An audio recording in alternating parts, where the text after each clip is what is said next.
My daughter's teacher has been passing her strange notes. Their meaning was far worse than I could have imagined. You can use the bathroom now, Mr. P. Bewildered, I gawked at the folded-over piece of paper sitting amidst a small pile of similar cards. I'd found them in one of my daughter's inner backpack compartments while packing her school lunch. Look, I know what you're thinking. Ooh, Karen here doesn't have any boundaries, right? Well, first of all, my name isn't Karen. It's Margot. And Naomi isn't your garden variety teen preoccupied with obscure vegetable emojis. No, my daughter is 7 years old. I'd met Mr. P. during the numerous interim parent-teacher conferences I'd attended throughout Naomi's first year at primary school before I had my accident.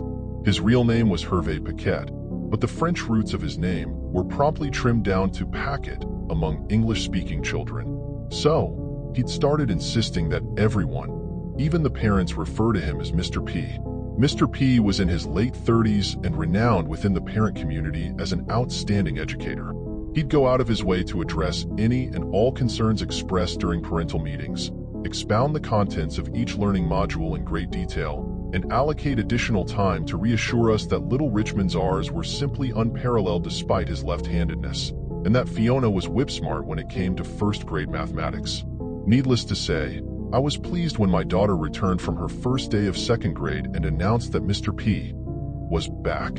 After all, not having to question the quality of my child's education was simply one less thing to check off on my list of parental duties. But now, as my eyes repeatedly scanned the handwritten sentence, I couldn't help feeling that my initial happiness may have been somewhat premature. I picked up and unfolded another white square at random. I will come visit you tonight, Mr. P. I gulped, patchy goose flesh sprouting on the back of my neck. Just like the previous one, this note was in all caps. Clearly, the message had been written by an adult intending to be read by a child. With clammy fingers, I fished another card out of the pile. I will come visit you tomorrow morning. And another. I cannot visit you tonight. It's too dangerous. In spite of the stifling disdain I felt in that moment, my eyes welled up with tears. My daughter was obviously a victim of a heinous crime. There had to be at least 24 notes. Cold claws clenched around my heart. Was Naomi meeting Mr. P outside of school? But no, that couldn't be. Julia, our nanny, always saw her right to the gate and picked her up in the afternoon. Unless she was lying and was really out getting railed by some groundskeeper? Or was this all but a part of some twisted game? A class exercise that looked mega incriminating out of context? And what about Mommy? Naomi's high-pitched voice chimed behind me. Do you have my bag? Am I not going to school today? Julia's waiting in the car. I took a few deep breaths before turning to face her. Never in a million years had I thought I'd have to deal with something like this. But then again, what parent ever does? Right about now, we ought to be arguing about the new Barbie doll that's too expensive. I should be telling her I'm not made of money. Or that nail varnish isn't made for little girls. That I don't care if Simone's mom allows it. Honey, I began, willing myself to retain at least some semblance of parental composure. Can you tell me what these are? I gestured at the clump of folded squares strewn across the floor with my chin.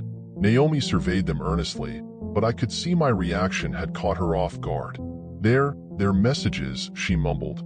Mr. P gave them to me. Electricity jolted through my veins as though a part of some repressed eureka effect. I knew it, although, of course, Naomi hadn't said anything I hadn't already figured out myself. I needed to dig deeper. What should I ask her next? Should I get straight to the point, or should I spend some time analyzing contextual clues? I couldn't ask her what the notes meant because I wasn't at all sure I wanted to know. But then again, how many ways were there really to interpret them? Why was Mr. P monitoring her bathroom use? And when on earth was he? Are you angry? She asked, her voice barely a whisper. Naomi, I started again, my heart thudding in my temples. Do you meet with Mr. P outside of school? She nodded silently, her green eyes saucers. Sometimes, she whispered, when we're alone, paying no heed to the limited coherence of her phrasing.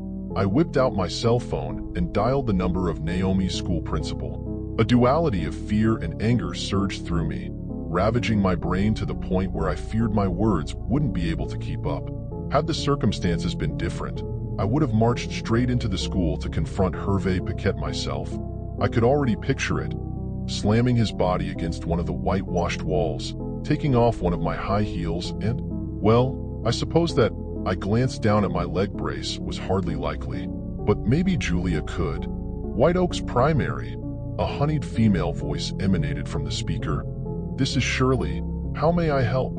I was all set to give her an earful right there and then, but held my tongue while little Miss Tinkerbell figured out which buttons to press to transfer me to the principal. She has no power, I told myself. Keep it in check. But once I'd managed to explain the situation to the principal, I was met with a drawn-out silence I hadn't anticipated. Excuse me, I snapped. Have you heard a word I just said? One of your teachers is grooming my daughter. After a few more seconds of deafening silence, the voice spoke. I hear what you are saying, ma'am, but I am afraid the scenario you are describing is impossible. W.H. Mr. P. hasn't worked here since the last academic year. I stood transfixed by a scrap of peeling wallpaper next to the window pane, a chill inching its way up my spine. Mrs. Wallstone? It appeared to be the principal's turn to check in on my livelihood. Why, yes, I'm here. I choked, my voice barely louder than a squeak. I am sorry.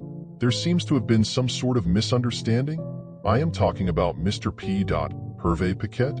He teaches Class 2A? Mrs. Wallstone, there was a sudden edge to the principal's voice. We let Hervé Paquette go last June, after some incriminating information came to light. A parent-teacher conference was held about this. I presume you couldn't make it? I gulped. No, I have. No, I couldn't.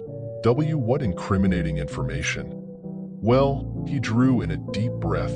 Hervé Paquette had been stealing school property, financial issues, apparently, dead, that sort of thing. You understand. But I assure you, ma'am, the relevant authorities have been informed and Hervé Paquette has since been apprehended by the police. I stared at my daughter, who was standing against the wall, observing my every move. Naomi, I said, jabbing at the end call button and setting my phone down on the table. Did Mr. P. give these messages to you last year? She looked as though she was struggling to choose between lying and telling the truth. You know that face children make when they know they're doing something wrong. Yet the honorable option doesn't seem all too appealing? Well, that's exactly what I was faced with. Where was the instruction manual for these types of situations? What questions was I meant to ask? In what order? Did she have a new teacher? What had she meant then, when she'd said, Mr. P's back at the beginning of the year? How was he passing her notes if he wasn't even employed by the school? Had he even been apprehended by the authorities?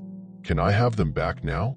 Naomi was gazing up at me with a decidedly solemn expression, completely disregarding my question. They are mine. Mr. P. gave them to me and I need them. I gaped at her. Of course you cannot have them, Naomi. I probably sounded angrier than I had intended, because her eyes brimmed with tears. What on earth do you need them for?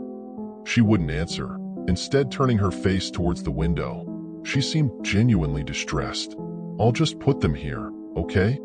I relented, stacking the paper squares on the highest shelf of her cupboard. I figured it'd be a provisional compromise until I could get to the bottom of this. We can share?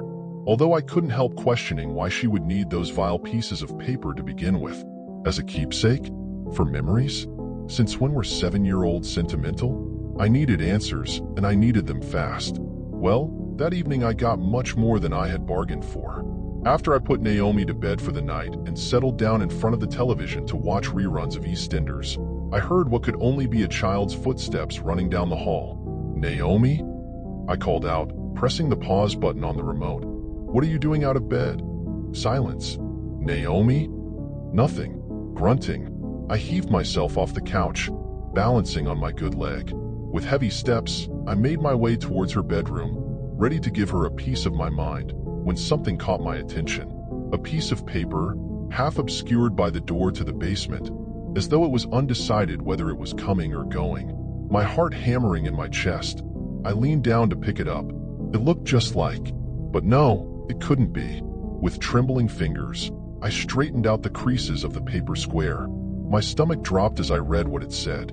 I cannot visit you tonight. It's too dangerous.